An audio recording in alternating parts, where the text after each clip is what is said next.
The details surrounding the provenance of this anti-Islam movie trailer that sparked outrage in a lot of Muslim countries this week, the details are woolly at best. Who made it? Who's in it? Who paid for it?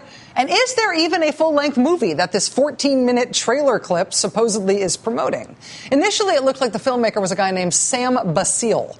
But then everybody quickly realized that was a pseudonym. For one thing, this supposed Sam Basile gave different basic biographical information about himself to different interviewers. He changed innocuous, unimportant details like his age, which is a red flag.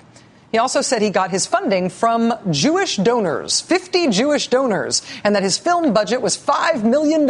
Another red flag there, right? Just as a point of reference, the movie Rocky was made for $1 million. So unless you took that $5 million budget and you burned all but $50,000 of it and then made this movie, there's really no way that its initial budget was $5 million. ABC News' Brian Ross reports that he got the filmmaker got the money for the movie, not $5 million, but $60,000, not from a bunch of donors, but from his wife's family in Egypt. His wife's family are Coptic Christians. As for the stars of the movie, the people in it, well, one of them spoke with the excellent website Gawker. She says she had no idea the movie was going to be turned into an anti-Islam screed. Her voice and the other actors' voices were dubbed over in parts. She says she is horrified by what the movie trailer turned into. The original casting call for the movie called it Desert Warriors, not The Innocence of the Muslims, as it was then titled for the Internet. The Associated Press tracked down a guy in the L.A. area who now admits he helped produce the film, although he denies being the director of it.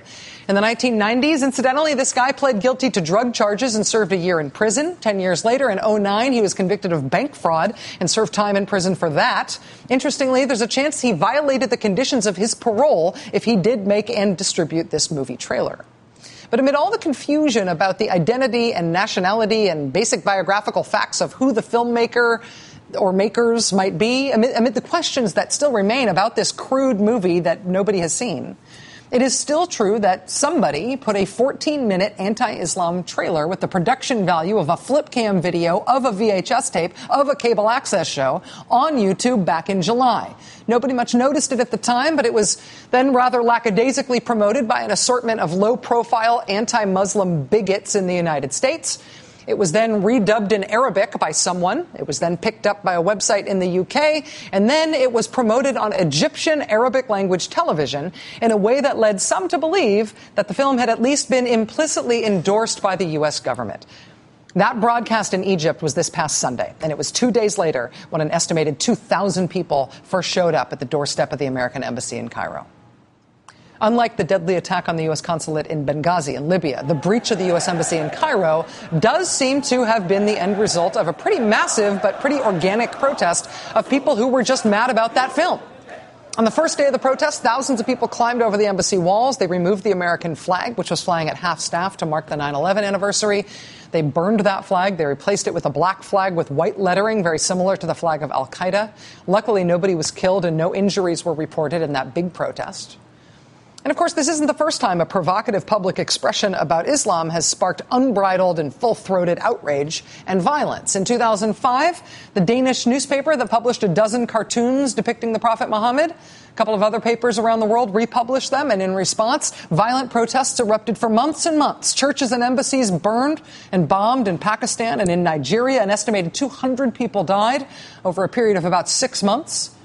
A couple years later, a right-wing Dutch politician produced a video that superimposed images of 9/11 over passages from the Quran. It was seen as so offensive and potentially explosive that no TV station would broadcast it. Of course, you could still see it on the Internet, and people did see it, and protests did erupt, and the provocateur Dutch politician adopted 24-hour security protection for years in the face of what officials said were credible death threats. 2 years ago, a fringe, incoherent Florida pastor promoted what he called Burn the Koran Day.